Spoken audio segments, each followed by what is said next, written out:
Good afternoon, Ralph E. Hardman here on the Beneva roadside, continuing my candidacy for Congress. Found another item pertaining to concerns medically, about worries pertaining to flu shots, vaccinations, etc. As I detailed in previous messages, there are continuing concerns, but I still hope that everyone's all right. But reviewing files, I was reminded of another detail from back in August of 2020. I was on my way through in the Publix store, Village Plaza, when sometimes it seems like somebody has timed to go on past as I'm speaking.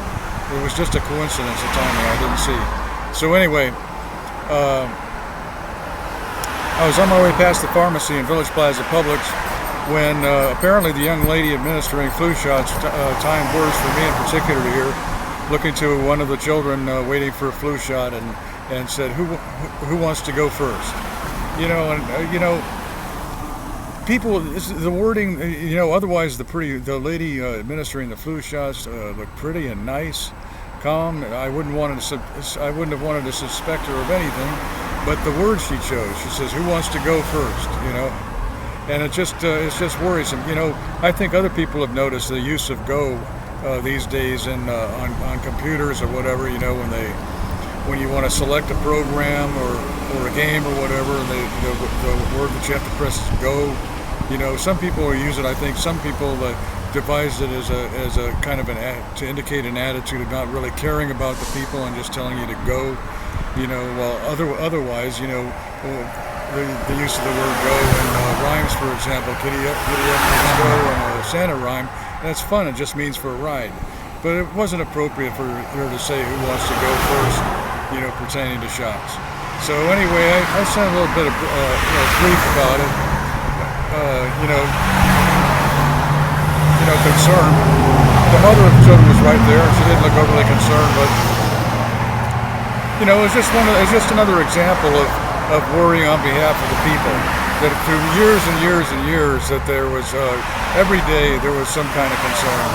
And I just also wanted to mention that out in front of the store, or in front of a different store, as a matter of fact, I think it was in front of the Walmart out on Cattleman Road, that they were advertising for flu shots also, and they had a sign in Spanish, and the sign, for whatever reason, used the word Contra and used the word Gripe. And it seemed to me that considering the mix that so many people that speak Spanish, the mix of English that's also used, is that it was kind of like a warning of saying, you can get flu shots if you want, but maybe you should gripe. Maybe there's contraindications about the flu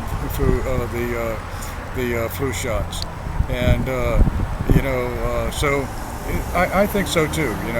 There have been reports before, like some of the providers. Hopefully the shots are always good for the people, but there were a lot of contraindications using names such as Maxim, for example. I noticed that one day a provider of flu shots is named Maxim. Well, one of the most famous uses of that word originally was the name of a machine gun.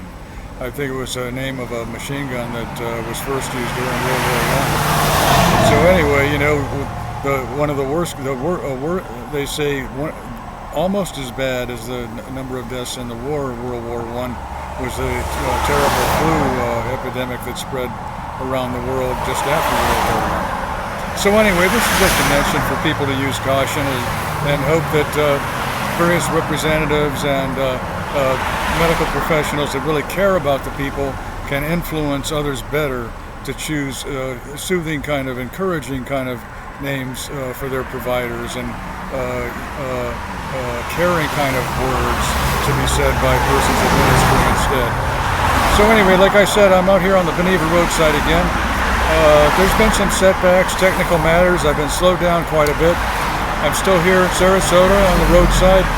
Of course, I'm next week or the beginning first week of October at the latest that I've got to start getting around the rest of the district. I used to live in Manatee County, for example. Lived off of 41 for a time back in '86. I lived in Holmes Beach for some years. And so I'm looking forward to getting back around to places where I haven't been for for a lot of years. So anyway, I hope everyone's having a good day, and as always, thanks for your consideration.